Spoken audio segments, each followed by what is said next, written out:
Yes नमस्कार बच्चों, my self Sumit. तो बच्चों आज हम बात करेंगे केवीएस पीजीटी में केमिस्ट्री के अंदर अपने पास क्या सिलेबस है और कैसे केवीएस के अंदर हम टीचर के लिए तैयारी कर सकते हैं। केवीएस में अपन पीजीटी केमिस्ट्री में कैसे प्रिपरेशन करके एक अच्छे फैकल्टी के फॉर्म में गवर्नमेंट के अंदर काम कर सकते हैं। तो पहले हम सिलेबस की बात करेंगे, फिर पेपर के पैटर्न की बात करेंगे। ठीक है कि पीजीटी केमिस्ट्री के लिए सिलेबस क्या मेंशन कर रखा है केवीएस ने, और ये सिलेबस लगभग हर स्टेट एग्जाम में एप्लीकेबल है। अगर आप यूपी का पीजीटी केमिस्ट्री सिलेबस देखेंगे या आप किसी का भी देखेंगे सिलेबस पीजीटी का, तो मोर और लेस सिलेबस सेम है।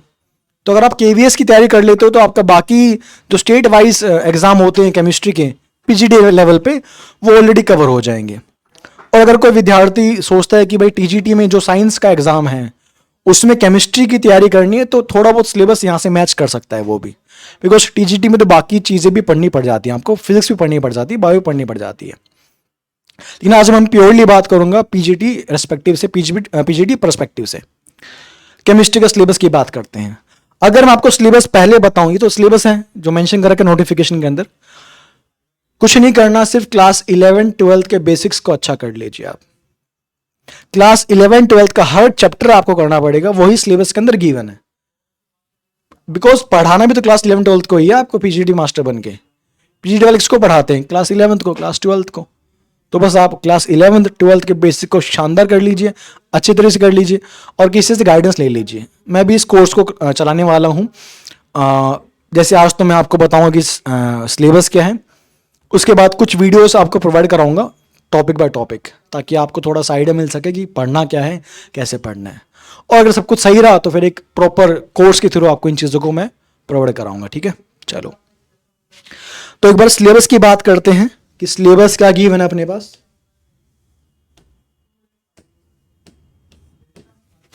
ठीक है बच्चों, पोस्ट ऑफ पीजीटी केमिस्ट्री, ठीक है, तो ये नोटिफिकेशन के अंदर से मैंने निकाला है ताकि ऑथेंटिसिटी पूरी रहे, सिलेबस अपने पास बाकायदा मिल जाए आपको। क्लास 11 के टॉपिक पहले मेंशन कर रखे हैं, फिर क्लास 12 के टॉपिक मेंशन कर रखे हैं।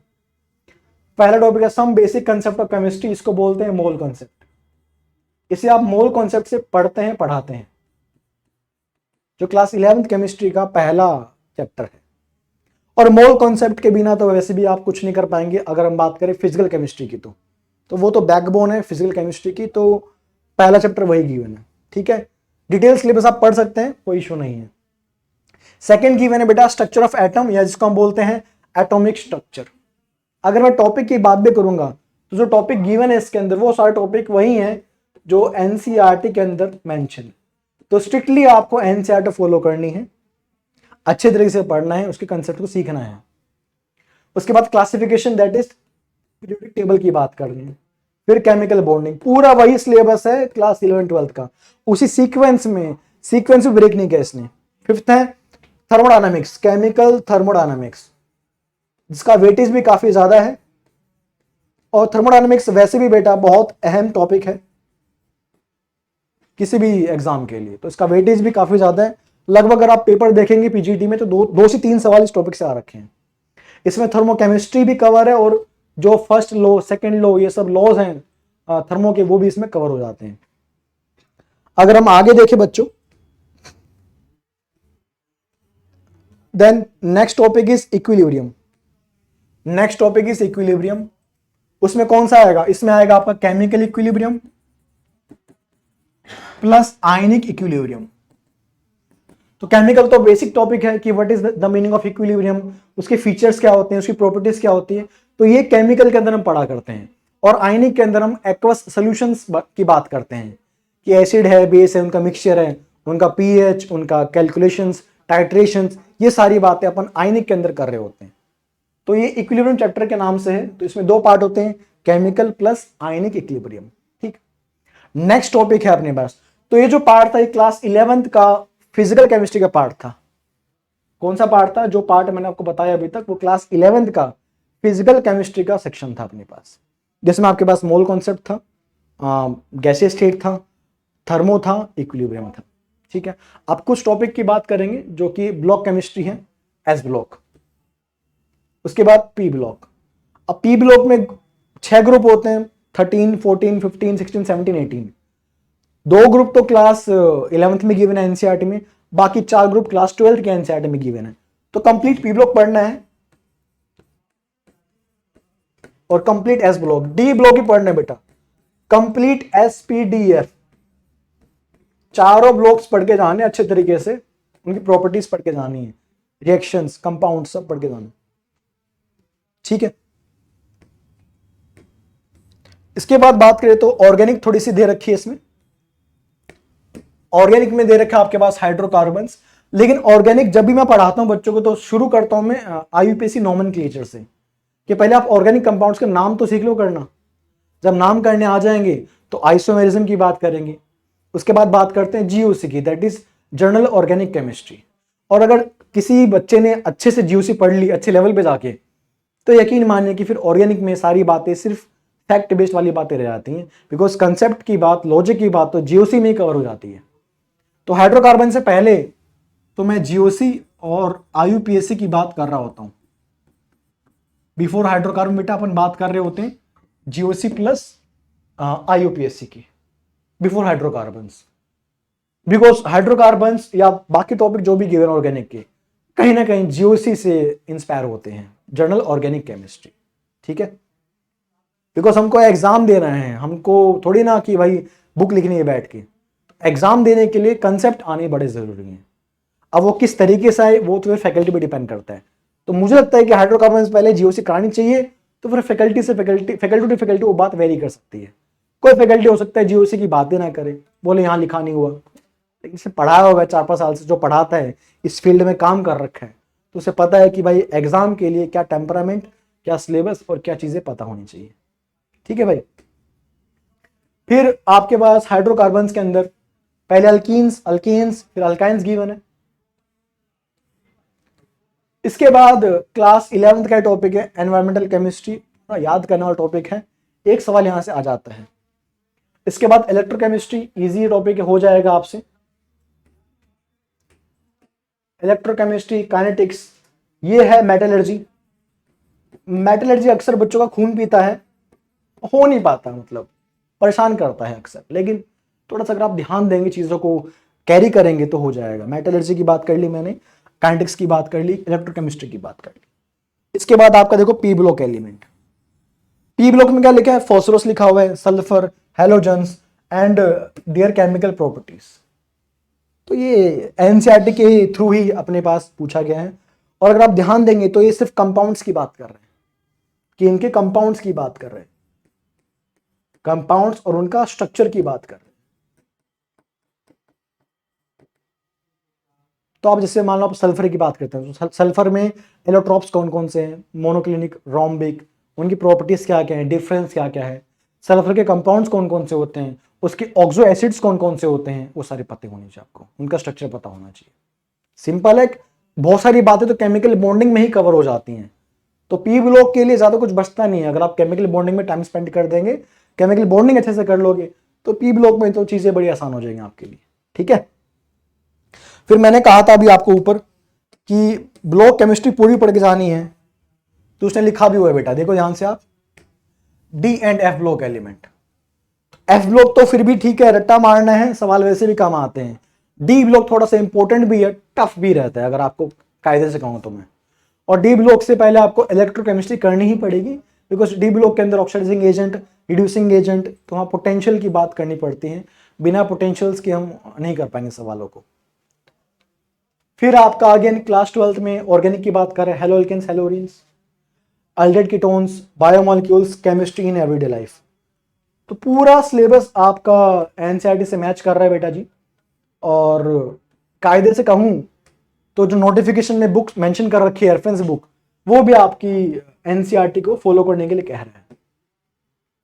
तो आप थोड़ा सा एनसीईआरटी को पढ़ेंगे, लेकिन ये बात कहना आसान है सर कि एनसीईआरटी पढ़ लो, होता नहीं उससे कुछ, बिकॉज एनसीईआरटी केमिस्ट्री की स्पेशली बहुत बढ़िया लिखी हुई है, उसे पढ़ के उसे समझना मुश्किल काम है।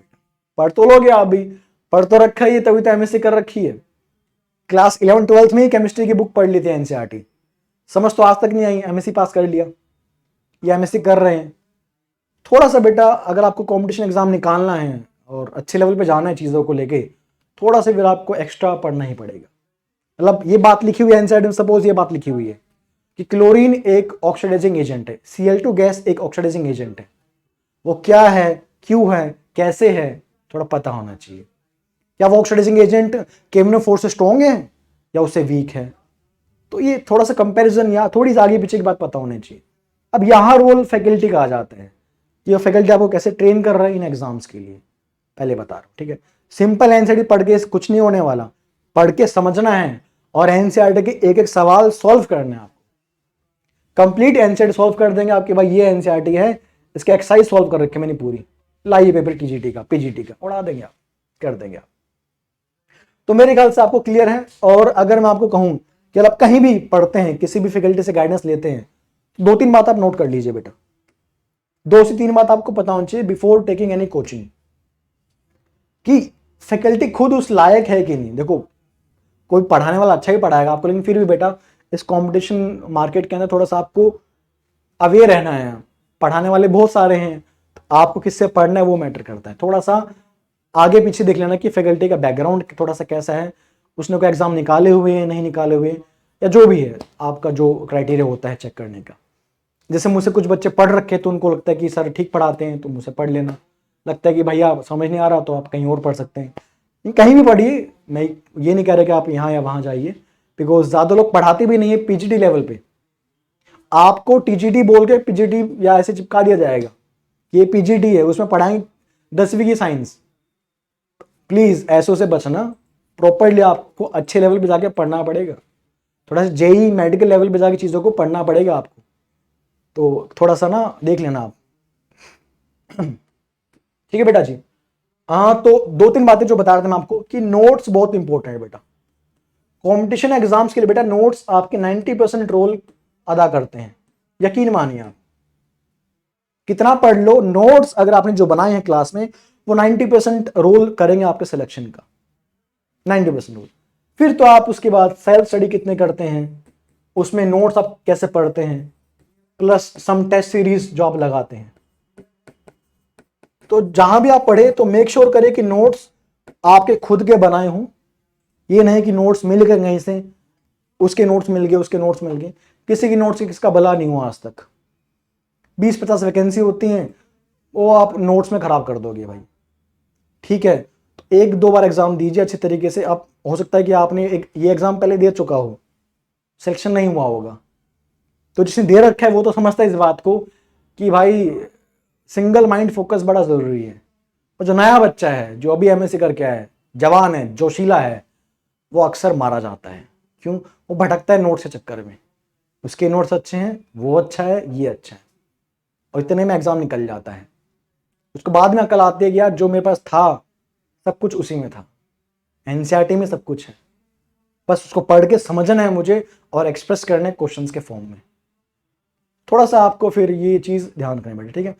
थोड़ा सा फिर आपको एक सिंगल माइंड होना पड़ेगा बेटा, बिकॉज कंपटीशन आसान नहीं है, यकीन मानिए। बहुत सारे बच्चे हैं पीसीटी लेवल पे, तो बहुत सारे बच्चे आ जाते हैं, बिकॉज केमिस्ट्री की दुनिया बहुत बड़ी हो चुकी है। हर बंदा अभी एमएससी करके बैठा हुआ है, मैंने भी खुद एमएससी कर रखी है। अब ये नहीं कि मैं भी फॉर्म भरूंगा इसका, ऐसा तो नहीं है। मैं तो ईमानदारी से जहां पढ़ा रहा हूँ, जैसे कर रहा हूँ, मुझे सुकून है इस बात का। लेकिन मैं जितना कर सकता हूँ आपके लिए, मैं उतना करना चाहता हूँ कि थोड़ा सा गाइडेंस अगर मेरी आपको मिल जाएगी या थोड़ा सा आप मेहनत कर लेंगे तो शायद फ्रीक्वेंसी मैच कर जाएगी और आपका सिलेक्शन बहुत बेहतर हो सकता है। तो जो मैंने सीखा है अपने 5-6 साल से एक्सपीरियंस से, जितने साल से मैं पढ़ा रहा हूँ बच्चों को, जे एडवांस का पढ़ा चुका हूँ, टीजीटी का पढ़ा चुका हूँ, जे मेंस का पढ़ाता हूँ, तो मुझे कॉम्पिटिशन एग्जाम्स की बहुत अच्छी समझ है, उनके पेपर की समझ है। और पीजीटी का पेपर तो मैंने ऑलरेडी एनालाइज कर चुका है कि बिल्कुल ही प्लेन पेपर है अगर आप अच्छे से पढ़ के जाएंगे तो। प्लेन यानी कि अगर एनसीईआरटी की समझ पूरी है आपके पास तो यकीन मानिए सिलेक्शन होगा ही होगा। शर्त यह है कि बस आपका जीके या बाकी चीज सॉर्टेड हो। तो अब पैटर्न की बात करते हैं, बिकॉज पैटर्न में केमिस्ट्री तो आप कर लोगे अगर आप ढंग से पढ़ेंगे तो, लेकिन बाकी चीजें भी थोड़ी सी आपको करनी पड़ेंगी। एक बार अगर मैं आपको पैटर्न दिखाऊं बेटा जी, कि साहब पैटर्न क्या है, तो थोड़ा सा आप पैटर्न देख लीजिएगा एक बार कि इसमें पैटर्न क्या रहेगा।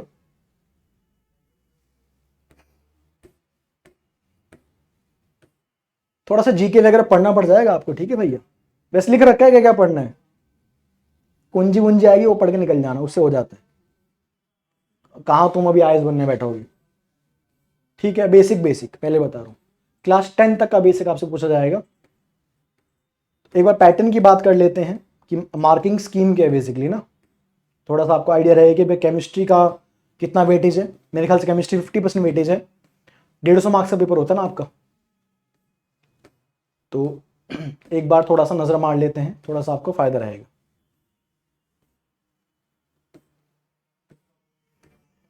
नोटिफिकेशन पढ़ा करो भाई, ठीक है, नोटिफिकेशन पढ़ोगे तो ही चीजें आपको क्लियर होंगी।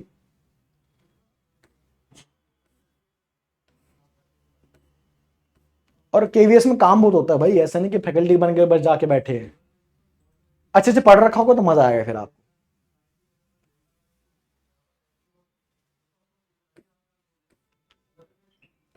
ये प्रिंसिपल के लिए भैया, ये हेड मास्टर बन गए, हेड मिस्ट्रेस बना के बैठे हैं तो बढ़िया, गुड। ये हिंदी इंग्लिश का है, ठीक है। हाँ साइंस पे आ जाइए। ये देखिए आप, post graduate teacher PGT physics chemistry ना, अपने तो केमिस्ट्री है अपने तो, ठीक है। बाकी जो मैथ्स वैथ्स का वो भी देख सकते हैं। सब्जेक्ट कॉम्पिटेंसी, कि सब्जेक्ट में आप कितना कॉम्पिटेंट हैं, कितना आता है भाई, आता नहीं आता, आता है सर। आइए 80 क्वेश्चन कीजिए, 80 मार्क्स लेके जाइए। 80 क्वेश्चन 80 मार्क्स, बिल्कुल ईमानदारी से बता रहे हो। उसके बाद एकेडमिक्स का 20 मार्क्स। फिर ये जीके जो कॉमन है, ये आपका जनरल नॉलेज, इसमें मैथमेटिक्स भी आएगी, एप्टीट्यूड भी आएगा, थोड़ा सा हिस्ट्री वगैरह भी आएगी, पॉलिटी वगैरह भी आएगी, थोड़ा सा करंट अफेयर भी आएगा। तो वो सबके लिए कॉमन है, जब कोई ब्रांच हो तो अच्छी बात है, कोई दिक्कत नहीं है, फिर तो हो जाएगा वो। इसका वेटेज लेकिन ज्यादा नहीं है, 50 मार्क्स का वेटेज है और सबके लिए कॉमन है, तो इसमें ज्यादा कंपटीशन वाली बात ही नहीं है। क्यों, सब्जेक्ट कॉम्पिटेंसी में मेन गेम चलने वाला है। यहां तो क्या 50 में से ना, जनरली बोलूं 30-32 मार्क्स आ जाते हैं। थोड़ा भी आप 2-2.5 महीने काम करके जाओगे, 2-2.5 महीने अगर काम कर भी रखा है आपने, तो यहाँ 30-35 मार्क्स निकाल लोगे आप, 30-35 मार्क्स निकाल लोगे। मैं 50 मार दूंगा 50 में से, तो भाई फिर केमिस्ट्री में नहीं कर पाओगे कुछ भी, क्योंकि यहाँ ज्यादा मार्क्स लाने के लिए एफर्ट बहुत ज्यादा करना पड़ेगा, बहुत कुछ याद करना पड़ेगा। फैक्ट बेस्ड चीजें हैं, पता हो ना हो, आए ना आए उस एग्जाम में क्या मतलब है।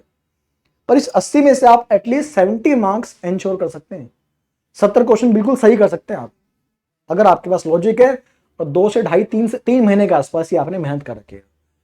3 महीने से ऊपर का सिलेबस नहीं है, 3-3.25 महीने से ऊपर का गेम नहीं है बेटा, ये 100 दिन से ऊपर का गेम ही नहीं है ये कि 1 साल कोचिंग करेंगे ना भाई। एमएससी कर रखे हैं भाई, एमएससी किया वो बच्चा है, केमिस्ट्री की समझ है उसको, उसको बस कंपटीशन के लिए तैयार करना है, अपने को पढ़ाना है और क्वेश्चन पे क्वेश्चन करवाने हैं। तो 80-90 दिन का गेम चलने वाला है, उसमें आपके 70 क्वेश्चन सही हो सकते हैं, शर्त यह कि आप कितने उसको अच्छे तरीके से रिवाइज करते हैं। लेकिन यहां आप 50 में 40 सही कर देंगे, वो डिफिकल्ट टास्क है। जनरली एवरेज मार्क्स जो इसमें रहते हैं 30 से 35 रहते हैं, तो अगर यहां आप 60 भी मार देंगे ना, 60 प्लस मार देंगे, सिलेक्शन कंफर्म हो जाता है। जनरल कैटेगरी की बात कर रहा हूं मैं, तो ऐसा कुछ मुश्किल नहीं है। फिर आपका इंटरव्यू भी होगा उसमें, तो वो ऑब्वियसली कर लेंगे। तो जो मेरा रोल है बेटा, वो आपका ऑलमोस्ट 150 मार्क्स में से 80 मार्क्स, अराउंड 65% के आसपास रोल जो है वो केमिस्ट्री का है। और बाकी तो क्या है कि आप लोगों ने बीएड वगैरह कर रखी है, तो बीएड वगैरह में आपने ये सब चीज़ें थोड़ी बहुत पढ़ी होगी। नहीं तो हर दिन 1 घंटा रख लीजिए इसके लिए, आप रोज़ 1 घंटा मुझे थोड़ा मैथ्स करना है। और सच कहूँ तो always go for previous year questions, maths में और जीके में तो हमेशा प्रीवियस ईयर क्वेश्चन देखिए। करंट अफेयर नया है तो उसको आप थोड़ा देखते रहिएगा। जब एग्जाम की डेट आ जाए कि भाई 25 दिन बाद एग्जाम है, 1-2 महीने की जो आपकी करंट अफेयर की बुकलेट है ऑल इंडिया लेवल पे, उनको उठा के पढ़ लीजिएगा। हर दिन अखबार पढ़ने का मतलब नहीं बनता। और फिर रीजनिंग और मैथ्स के क्वेश्चन बेटा आप हमेशा पी वैल्यू कीजिए, रीजनिंग मैथ्स में प्रीवियस ईयर क्वेश्चन कीजिए, बिकॉज हर एग्जाम का अलग पैटर्न होता है। ये नहीं कि आप बहुत टफ क्वेश्चन करके जा रहे हैं, तो कैट का एग्जाम थोड़ी ना है भाई कि बहुत टफ रीजनिंग आने वाली, बहुत टफ मैथ्स आने वाला, नहीं। आपको जो चाहिए पीजीटी में वो करके जाना है कि भाई पीजीटी में ऐसे क्वेश्चन आ रहे रीजनिंग के, पैटर्न ये है, ये लेवल है, उसी लेवल के कुछ क्वेश्चन प्रैक्टिस कर लो या वही क्वेश्चन बार बार कर लो, बात हो जाएगा। ये नहीं कि आप एसएससी का मैथ पढ़ने बैठ के कि मैथ है लिखा हुआ मैथ पढ़ना है, एसएससी का मैथ पढ़ने बैठ गए, ऐसा कुछ नहीं होने वाला। जो जितना रिक्वायरमेंट है उसके अकॉर्डिंग पढ़ा जाएगा, ठीक है। तो ये मैंने पैटर्न की बात की, मार्क्स की बात की, और 2.5 घंटे का पेपर है which is more than sufficient. 2.5 घंटे में आपको इतने मार्क्स की बात की जाएगी, तो कोई इशू नहीं है। तो आप थोड़ा तैयार हो जाइए बेटा सब्जेक्ट कॉम्पिटेंसी के लिए, केमिस्ट्री के लिए अगर मैं बात करूँ तो। और बहुत ही जल्द वीडियोस आपको मैं प्रोवाइड करना स्टार्ट कर दूंगा। कोशिश रहेगी कि चैप्टर 1 जो अपने पास है mole concept, some basic concept, उससे बात को शुरू किया जाए, वहीं से हम कैलकुलेशंस न्यूमेरिकल्स को शुरू कर देंगे। तो कोशिश करता हूं मैं जल्दी से जल्दी आपको कुछ वीडियोस प्रोवाइड करूं उसके बारे में। हाँ, तो एक तरफ से हम मोल कॉन्सेप्ट खोल देंगे और एक तरफ से अपन ब्लॉक केमिस्ट्री को ओपन कर देंगे। ब्लॉक केमिस्ट्री माने जो टेबल को ओपन कर देंगे, बिकॉज सिलेबस ज़्यादा है। तो अब ये नहीं कि मोल पढ़ेंगे फिर वो पढ़ेंगे, हमें 2 सेगमेंट एक साथ लेके चलना पड़ेगा। So you have to be smart enough. तो कम समय में ज़्यादा कंटेंट कवर करना है। छोटे बच्चे तो है नहीं कि पहली बार पढ़ेंगे क्या होता है केमिस्ट्री, पढ़ रखा है, उसको उस लेवल पे चीज़ों को डील करना है भी। तो यहाँ से मोल कॉन्सेप्ट चलने वाला है और इस तरफ से अपन करेंगे केमिकल बॉन्डिंग, पीरियोडिक टेबल की बात है। और ऑब्वियसली पीजीटी लेवल पे पढ़ना है तो थोड़ा सा लेवल डीप जाना पड़ेगा, थोड़ा तैयार रहेगा इन बातों के लिए, ठीक है। तो 1 साल की बात है, 1 साल भी नहीं बोलूँगा, तैयारी तो 3-4 महीने की है। अब खुदा जाने एग्ज़ाम कब होगा, जल्दी हो जाएगा। केवीएस एग्ज़ाम है तो स्टेट का एग्ज़ाम तो नहीं है, जल्दी हो जाएगा ये तो। और तैयारी करते रहे, ठीक है, पॉजिटिव रहे, मिलते रहे बेटा, ठीक है। और नेक्स्ट वीडियो जब भी आपको मिलेगी वो रहेगी मोल कॉन्सेप्ट की, ठीक है। तो जल्दी से जल्दी मैं कोशिश करूँगा कि इसी वीक में आपको वो वीडियो प्रोवाइड कर दूँ बेटा, ठीक है। Till then bye, take care.